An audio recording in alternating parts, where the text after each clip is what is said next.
السلام علیکم ورحمۃ اللہ وبرکاتہ۔ کہتے ہیں کہ ایک آدمی نے جنگل میں ایک صورت بد کو دیکھا تو پوچھا کہ تو کون ہے؟ تو اس نے جواب دیا کہ میں تیرا برا عمل ہوں۔ تو اس آدمی نے پوچھا کہ تجھ سے نجات کی کوئی صورت بھی ہے؟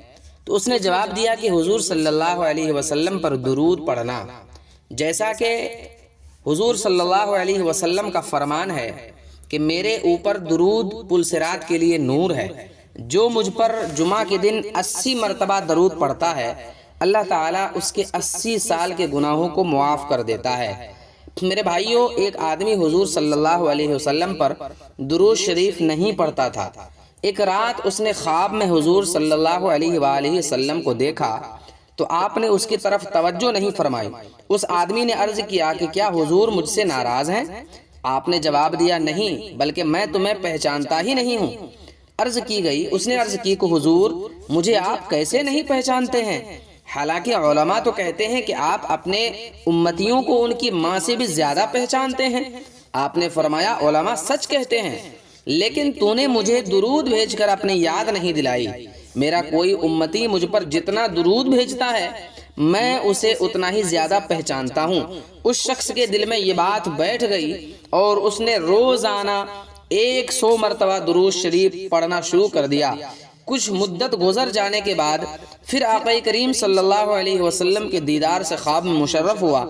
آپ نے فرمایا کہ میں اب تجھے پہچانتا ہوں اور میں تیری شفاعت بھی کروں گا، اس لیے کہ وہ رسول اللہ صلی اللہ علیہ وسلم کا محب بن گیا۔ اللہ پاک کا ارشاد ہے، قل ان کنتم تحبون اللہ، اے رسول ان سے کہہ دیجئے کہ اگر تم اللہ کو دوست رکھتے ہو تو میری اتباع کرو، میری پیروی کرو۔ میرے بھائیو، اس آیت کا شان نزول، یعنی یہ آیت کیوں آئی دنیا میں، تو اس کا شان نزول یہ ہے کہ جب حضور صلی اللہ علیہ وسلم نے کعب بن اشرف اور ان کے ساتھیوں کو دعوت اسلام دی تو وہ لوگ کہنے لگے ہم تو اللہ کے بیٹے ہیں، اللہ کے بیٹوں کی طرح ہیں اور اس سے اللہ سے محبت کرتے ہیں۔ تب اللہ تعالیٰ نے اپنے نبی علیہ السلام سے کہا کہ اے محبوب ان لوگوں کو کہہ دیجئے کہ اگر تم اللہ کو محبوب رکھتے ہو تو میری اتباع کرو، اس لیے کہ میں اللہ کا رسول ہوں، میں تمہاری طرف اس کا پیغام پہنچانے والا تمہارے لیے اللہ کے حجت بن کر آیا ہوں، اور میری اتباع کرو، اللہ تمہیں محبوب بنائے گا اور تمہارے گناہوں کو بخش بھی دے گا، اس لیے کہ وہ غفور ہے اور رحیم ہے۔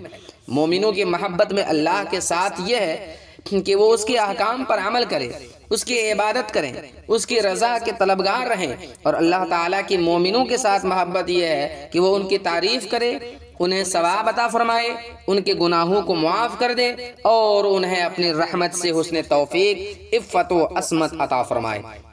میرے بھائیوں، امام غزالی رحمۃ اللہ تعالی علیہ فرماتے ہیں احیاء العلوم کے اندر کہ جو شخص 4 چیزوں کے بغیر 4 چیزوں کا دعویٰ کرتا ہے وہ جھوٹا ہے۔ پہلا، جو جنت کی محبت کا دعویٰ کرتا ہے، یعنی جنت کے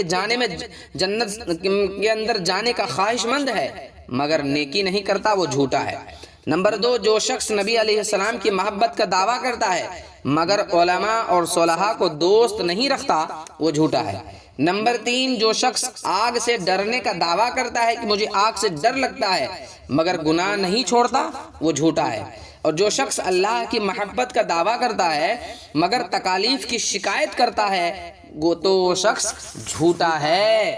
میرے دوستوں اور بزرگوں، ایک جماعت حضرت شبلی کے پاس آئی، وہ کہنے لگی کہ ہم آپ سے محبت کرتے ہیں، تو حضرت شبلی نے انہیں پتھر سے مارا تو وہ لوگ بھاگ گئے۔ آپ نے پوچھا اگر تم واقعی مجھ سے محبت کرتے تو تم ہرگز نہیں بھاگتے، اس لیے آپ نے فرمایا کہ اہل محبت نے الفت کا پیالہ پیا ہے تو ان پر یہ پوری زمین تنگ ہو گئی، چھوٹی لگنے لگی، اس لیے کہ انہوں نے اللہ کو ایسے پہچانا جیسے کہ پہچاننے کا حق ہے، اور اس کی عظمت میں سرگرداں ہے اور اس کی قدرت میں حیران ہے۔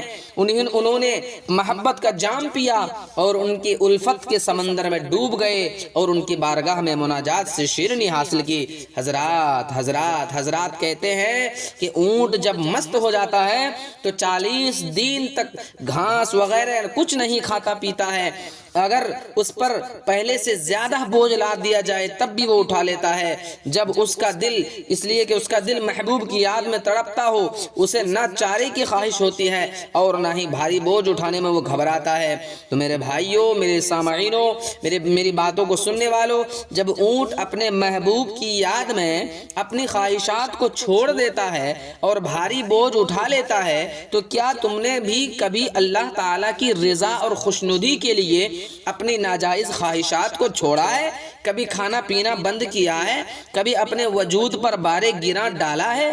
اگر تم نے ان مذکورہ بالا امور میں سے کوئی کام نہیں کیا تو تمہارا دعویٰ جھوٹا ہے، جو تمہیں نہ دنیا میں فائدہ دے گا، نہ آخرت میں، نہ مخلوق کے نزدیک فائدہ مند ہے، نہ خالق کے حضور میں۔ سنیے سنیے، حضرت علی فرماتے ہیں کہ جو جنت کا امیدوار ہوا اس نے نیکی میں جلدی کی، جو جہنم سے ڈرا اس نے خود کو ناجائز خواہشات سے روک دیا، اور جسے موت کا یقین آ گیا اس نے لذت دنیا کو ختم کر دیا۔